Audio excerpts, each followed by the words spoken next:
Welcome to the Mom Owned and Operated podcast, the podcast about moms and for moms, where we have candid conversations about running a business, raising a family, and remembering ourselves.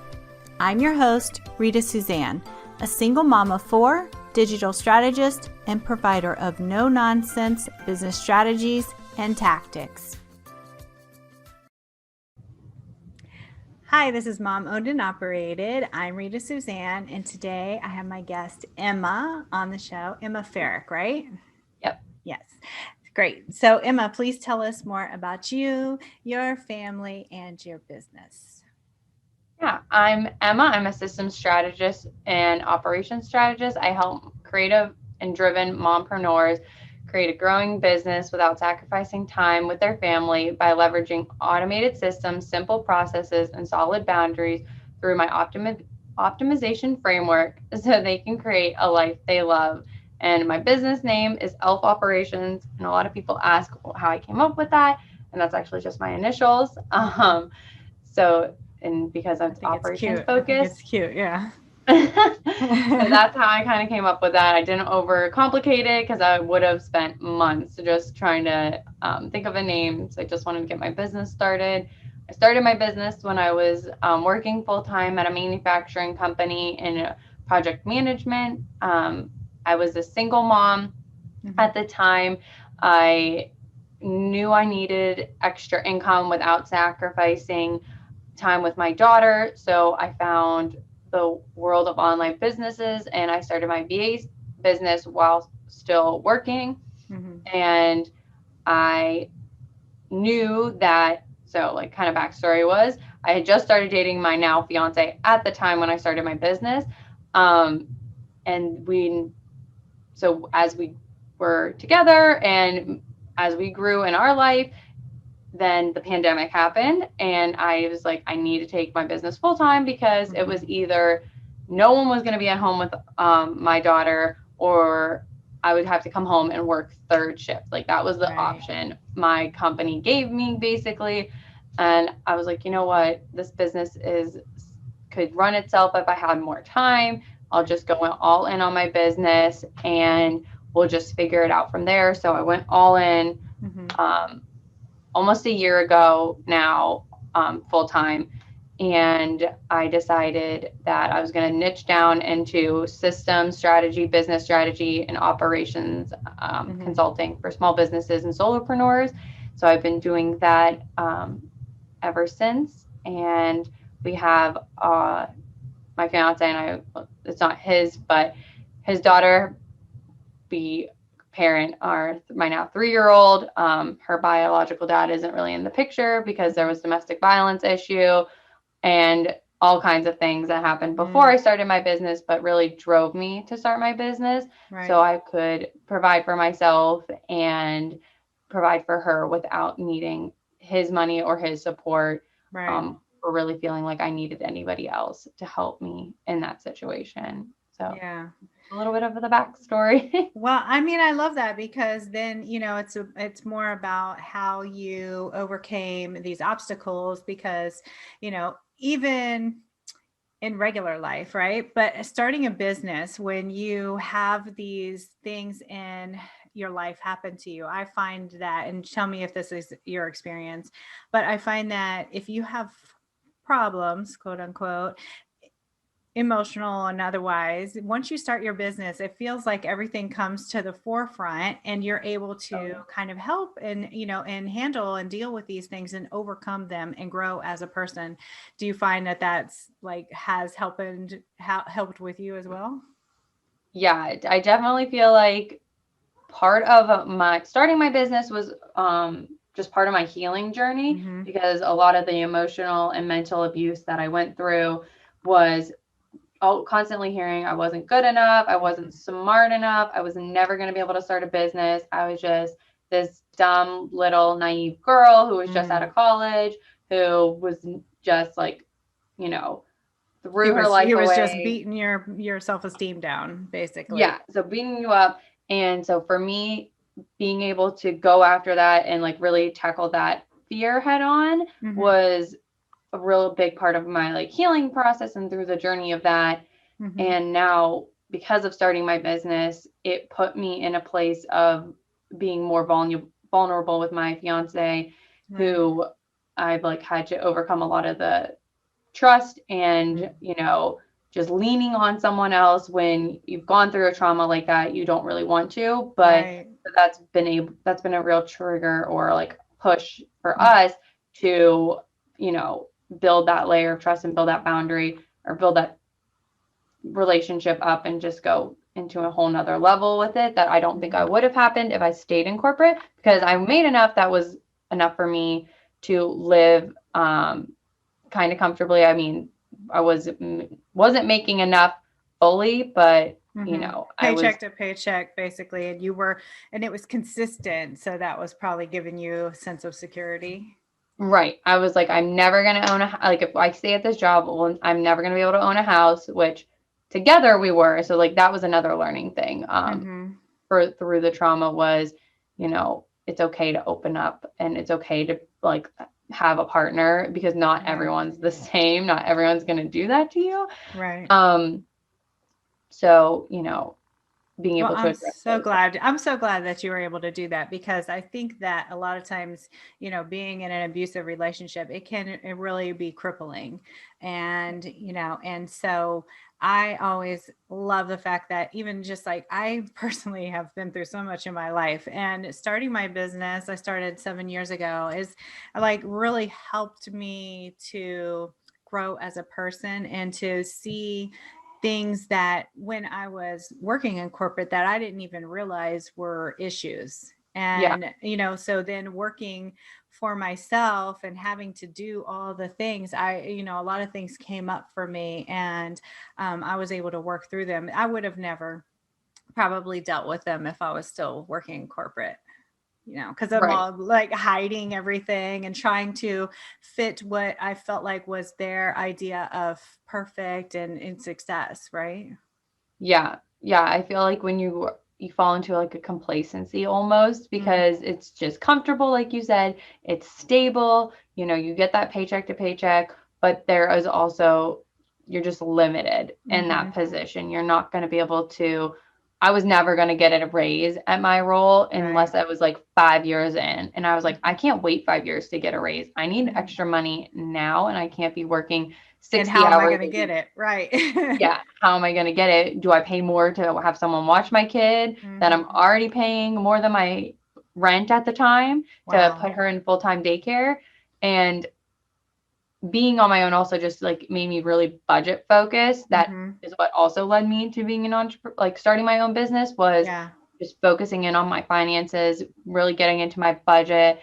And I loved the FI movement. So being financially independent, that is something like my fiance and I, we are working towards now, to be debt free by the time we're 30, Love and so it. that we can um, not really be tied to a job that Hmm. we don't love, and that we could just continue, because he does real estate investing. So he's Nice. also an entrepreneur. He's flipping a huge property right now, which It's is always really good to exciting. have somebody who understands. Like I feel like my second marriage, I was married to someone who didn't understand entrepreneurship, and so Yep. that was a big struggle because he didn't really understand what I was doing or even what I was trying to do, right? And like you, Yep. I was stuck in a job where I feel like I had hit the ceiling. I had hit my cap, and I was like, I'm going to do whatever I need to figure out whatever I need to do to get out of here. Yep. And it just is, it's like a feeling of,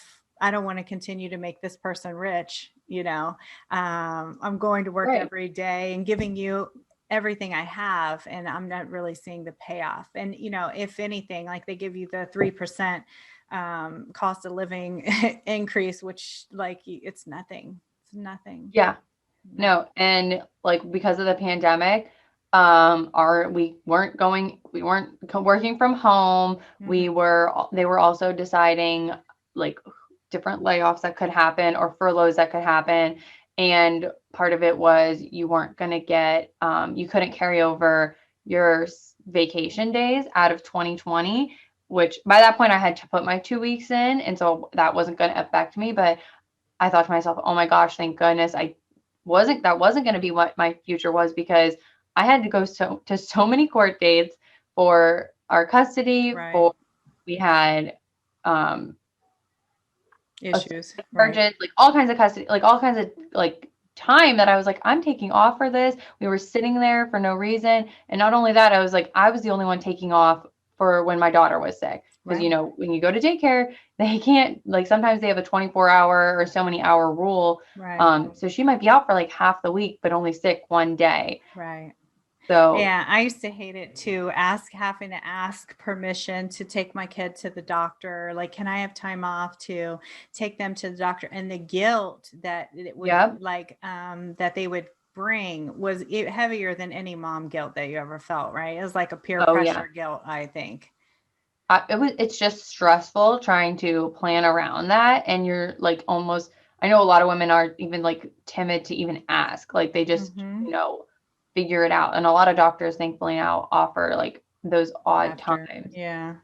but Or like having urgent care and all this other stuff. It's just right. really hard to work any business, right? Any business or in corporate as a mom, because like you said, we're juggling all the things. We're taking the baby to the doctor, we're doing the any other things that we have, any other commitments that we have that are outside of the job. And I feel like a lot of people in corporate, they make you feel really guilty, Yeah, about anything mom related, they because do. it's like almost as if like, oh, you're making this up, this is an excuse, like your kid can't be sick again. Like, No. Well, and if you have more than one kid, you don't know which kid's sick. Like, and they usually pass it back and forth to each other. right And that was the problem too. Like, she'd get sick, but then pass it to me. And I'm like, well, now I don't I'm fix sick. these things for myself. Yeah. I mean, and I think that's why people used to come to work sick, right? Yep. The time they would come to work sick, because now, everybody, you're not allowed to leave the house with even a sniffle. But, in the past, people would come to work full on sick, fevers, no matter. I mean, they didn't care because there was such a stigma with getting off of work. Yep. Hmm. And well, like some companies, they were, at least the one I was working at, if you had to take 2 weeks off, it wasn't always going to be paid. You had to use your like paid Vacation. leave first. And if you didn't have any, you went for 2 weeks unpaid. Some people, that's not an option. That's like pressuring them even more into coming in sick and potentially like risking Infecting other other people. people. Yeah, Yep. yeah. I mean, and so I am glad that you were able to quit and and start your own business, but it had to be really hard during the pandemic. So like, how was that for you? Especially then your daughter is home too, so there's a lot of juggling, I'm sure. Yeah, it was just hard to transition into the mindset of being a full-time entrepreneur and Hmm. not just seeing myself as like a freelancer or just, just seeing myself in that I'm the owner role, because I think a lot of women and a lot of business owners struggle with that transition. Yeah. Because you have to think strategically and long term. So I was really fortunate that because of the timing of my like switch. I mean, I did lose a couple of leads because they weren't wanting to like spend the money right now, but I did have people, and a lot of my clients weren't losing business, or potential clients weren't losing business because they were starting to grow, because I work with a lot of online coaches, with a lot of marketers, with a lot of small or just remote teams. Right. So they were thriving during this time because they were selling digital courses, they were selling like group programs, they were Right. selling personal development things, they were selling financial packages or like financial advising. Mhm. Um, so Yeah, I I was really, know a lot of people whose business just like took off from it. So I think, I mean, that it was probably a really good time to come in, right? yeah, and that's what my thinking was. I was like, a lot of these, even in person or brick and mortar businesses, are gonna want the support. And how do I get on a digital presence? How do I, navigate these new technology? Like, I was so comfortable with Zoom, Hmm. Slack, all these online softwares. Then now these businesses were trying to then implement, and they Right. had no idea, and they had to do it quickly. So being able to provide that as a value add for people was really good at the time for them, Right. for Right. me. I should say. Yeah, And because it helped you like establish yourself as an authority and, just obviously, you know, go out of the gate hitting it hard because for a lot of people starting a new business just takes so much time to even gain any momentum at all. yeah, it definitely does. And it was hard to, I feel like, gain the momentum, like you said, with her home, but we made it like work. It was like trying to find a schedule and a balance for us both. But once you Because get, luckily your fiance was like helping you to because you're he was both. home for a little bit, but then he went back to work full time because he has his business, but he also Yeah. still works full time Oh as wow. well. So he has been um, working a lot more too, as of recently, not when the pandemic first started, Right. but now he's back to full time and a lot of properties that he's bought up in the last few months because of the market Good for being so him. I good. know the market is crazy right now. I mean, people are it's it's good for people selling, right? Because people are willing to just buy way over market value. Yep. And he's got a couple of deals that were just sitting on the market for so long that they just wanted to get rid of. Like that's what Mhm. he targets. Mhm. But yeah, having him home at the beginning definitely helped, but it was Right. not long last. It didn't last long, I should say. Well, because you were able to get yourself organized, right? Because you're into systems and you were able to then focus in and create your systems and then help others do the same. Is that correct? Yeah, I've been implementing the systems that I use and the tech. I've invested in that a lot, like just from the get go. And I help my clients um, kind of meet. Sometimes they have to backtrack. They like hire people on, but they don't have the systems or the processes in Right. place to support that growth, or, they've just been work like they like action is good. You want to keep making that Mhm. progress, build up that momentum, but they're not stopping to think about that. Right. They're like, oh, I'll take care of it later, but then later never comes. And so that's something I built up from the beginning. I see a lot of new entrepreneurs being afraid to invest in like a CRM system, or I Right. see in like Facebook or just online platforms, they're like, I don't really want to deal with Stripe or something because of the fees. I'm like, the fees Mhm. are so astronomically low compared to the time that you're going to save going back and forth with someone on like an invoice, or manually sending that invoice, or Right. maybe you forgot the invoice at the beginning of the month or whatever time.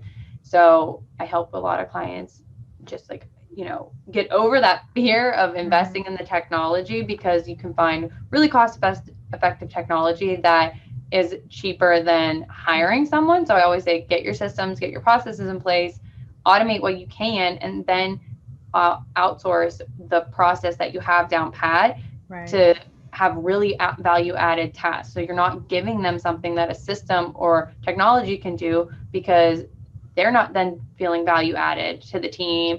They're not going to be enjoying their work, because usually the stuff that's value add is creativity based. So they're, Mhm. going to be doing like content creation or strategy, Right. or talking to people, networking, like customer support. Like those are things that are, you can automate, but those are things that you want to have personal touch added to. Like I Right. don't like a lot of automations, like, Mhm. that leave out that touch Personalization, right? Yeah. No, I relationship. I feel you. As I mentioned, I've hired other people to help me with my social and everything, but I refuse to let anybody else write my social posts or anything because I want them to feel like it doesn't feel like me if I'm having them write it. You know what I mean? Like, and Yeah. even for the copy on my website and stuff, like I've hired copywriters and then I'll go in there and tweak it because I'm like, oh, well, that doesn't sound like something I would say, you know? Yeah. And so I think it's important to keep that in mind because, but let me just backtrack too on what you were saying about investing in your business. It's like, I remember when I first started, I was all about bootstrapping. It's like, here I am having these kids, and I need to like spend as little as possible because my income was so sporadic. It was just all over the place. And I would think that one of the first things that I invested in was Mailchimp, but I don't use Mailchimp anymore. I use Active Campaign, but it's the cost Yep. the same. It's $10 and $10, and Active Campaign is just so powerful and such a great tool. I would invest. I would tell anybody, get that if you're gonna, invest in something.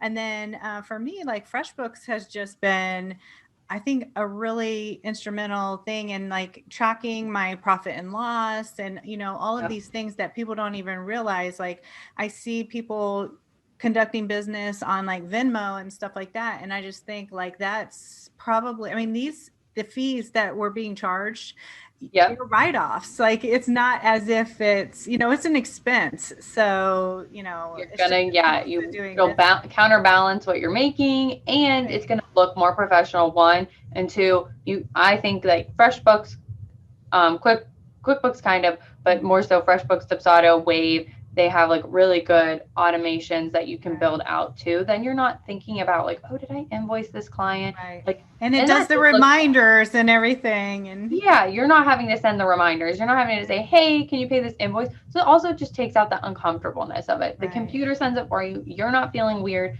It's just a nice like, hey, just in case. Because I have clients that are great. They pay on time, but sometimes something happens with their card. And I notice like, oh, this is weird. They haven't gone in and paid. They've gotten the reminders, but something comes up. And I just like nudge them because. And then, just the tracking, like, you're tracking everything is already done inside of these, things.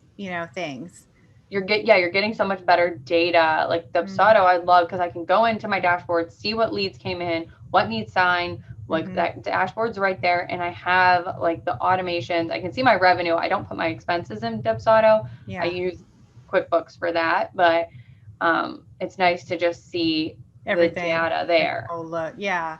At a glance versus like trying to, I would hate it. It's like you're pulling probably from Venmo, from Stripe, from PayPal. And I learned really quick not to use PayPal because of potential chargebacks, and so that's something ever since I signed up with FreshBooks, I have not had to deal with, is any type of somebody coming back and contesting something, in order to get a refund.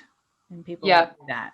And PayPal's really, really lesson learned. Like if I could pass on one lesson learned from this past year, was PayPal was so like, I used it for one or two business expenses, but it was like, I used it to online shop. They charged my card, but it was like a pay through. And I also use their new like PayPal credit feature to pay for some contractors and some investments like that. I was like, oh, I'll get a return on investment, but that makes your QuickBooks so difficult to then balance and bookkeep. So PayPal can be a good tool, but it can also just mess up your books so quickly. And it's going to be more of a headache for you in the long run, or you're going to end up just paying someone to fix your QuickBooks for you, or your accounting software that you could just have set up.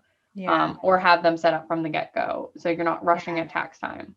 Yeah, this is the perk and the benefit of hiring someone like you who will be able to come in there and say, listen, you need to be organized. You need a system for these things. I think that a lot of times when we first start, we just are like playing it by ear and we're just going and not even thinking about it. And then they're just not set up for growth. Right. And then that's when they hire you and they're like, Emma, come and fix all my things. And you're like, okay. Yeah. I love fixing things for my clients. I love the problem solving. My favorite is like when they're open to it. There's people who aren't open to the change. So obviously I don't really work well with them, but when a client's just like, I'm so done. I'm so ready for that change of like, I just took a client from Trello to ClickUp, like I did the whole system for her. And now she's like, has a team dashboard that she can just see her team's capacity at a glance. Like she's managing her team so much better. We're using like the forms for her new podcast, like, so that it's getting assigned to the teams in case something's not answered, or just being able to use that technology, because ClickUp is at most, I love it, $6 a year. Right. And that's the benefit to it too. And so that was one of my other things, was an investment in a project management system. And so ClickUp wasn't around back then, but it is now. So, and it's a tool that I love as well. So yeah, that's like one thing too. If I could tell people, if they don't want to do a CRM for sure yet, at least use ClickUp, because you can use ClickUp as a CRM kind of. It won't track your financials. It won't be able to send contracts or invoices. That's why I love like HoneyBook or for like Dipsauto or other industry specific CRM, but you can use it if you're just getting started. Like if that's like the one tool you're going to invest in, I would invest in. I saw that it had a template for a simple CRM in ClickUp. So I mean, and so that's another benefit. They set it up for you. It's like basically done for you. You just go in and add your information. Yep, they have really good templates, and a lot of people they make it easy to share and provide templates for other people as well, so you can find them easily too if someone's selling them on their shop, or I've done a couple so that I can make as part of my VIP or my intensives. I just copy the link from my template and just implement it into theirs super quickly when we're in an intensive. So that saves me a ton of time. I love that. Sorry, I have children home today. We're spring breaking. Okay, so if you have one tip for another mom who wants to start a business, what would be your best tip for her? That I actually just recorded a piece of content on this today, but that stop wasting your energy. And this is coming from a recovering perfectionist, someone who is, an overthinker. Don't overthink it. You're wasting so much time and mental energy just like going back and forth on it, because I've done it too. So just if you have an inkling or a want to do it, just go for it, because you're gonna learn so much more, and no one's paying attention to your failures. Like no one's noticing if you didn't send that email, that your weekly update or whatever right away. Great. Sorry. It's okay. I know that your face was just like, April Fool's Day, he says. Do you know what today is? No, I don't want to know what today is. Oh my gosh. He probably just thought I was just in here just like chatting with my friend or something, because normally I wouldn't have even scheduled podcast interviews during spring break, but I didn't realize it when I set everything up. I didn't realize it was spring break, and I was like, oh, well, it's too late now. I can't just cancel on everybody. Like that would just be rude. So yeah. Here we are. I know. I was like, I didn't even realize when Easter was coming up. I was like, oh crap, it's like Good Friday's on tomorrow, basically. Like when I was planning and all that stuff, I was like, it didn't even register. Right. And so now I'm like, I also am trying to just make sure that, this is real life. Like this is business, and this is how it is to be a mom who works at home with her kids. And so, I just said, you know what, I'm just going to go with it. And if interruptions happen, they happen, because it's life. It's real. I've had my daughter come in on a Facebook Live so many times. I had to one time turn it off because the dog and her were just going crazy. I was like, I'm turning this off. I'll come back to it. Mm-hmm. And I've also had my daughter come in without a diaper, saying she's everywhere. Oh no! A call, or like it was like a discovery call. Yeah. So this person did not know me that well, and I was like, can you excuse me? I gotta go. No, I've had my sons like come and jumping up and down and scream behind me during Facebooks or presentations and stuff like that. But I feel like if I was to give them the attention of doing that, then they do it more, they think that it's cute. They think it's fun. So I'm like, I try to just schedule stuff while they're not here, but I still will do things while they're home. But okay. So if someone wants to find you online, where can they find you, Emma? They can find me at elf_operations on Instagram. They can also join my free Facebook group that I have. It's From Overwhelmed to Optimized. So if you type in facebook.com/groups/elf operations, you'll find it. But also you can find it if you go to Instagram. I have my link tree linked, and I will have my link tree for the episode that you can find me on my socials, find my website, and join the group. All from that. Perfect. Thank you so much. It's been such a pleasure getting to know you. Yeah, thank you so much for having me, and I'm glad that we got to do this and that it was just very authentic. Yes, it was very fun. Thanks again. Thank you. And there you have it. I want to encourage you to remember that being a mom who runs her own business is not easy. We all struggle, but just keep moving forward and don't forget to make time for yourself. As moms, we are usually the first thing to go to the bottom of the list. If your business is overwhelming you and you need real solutions, not just some sugar-coated suggestions, apply to work with me at ritasuzanne.com/apply.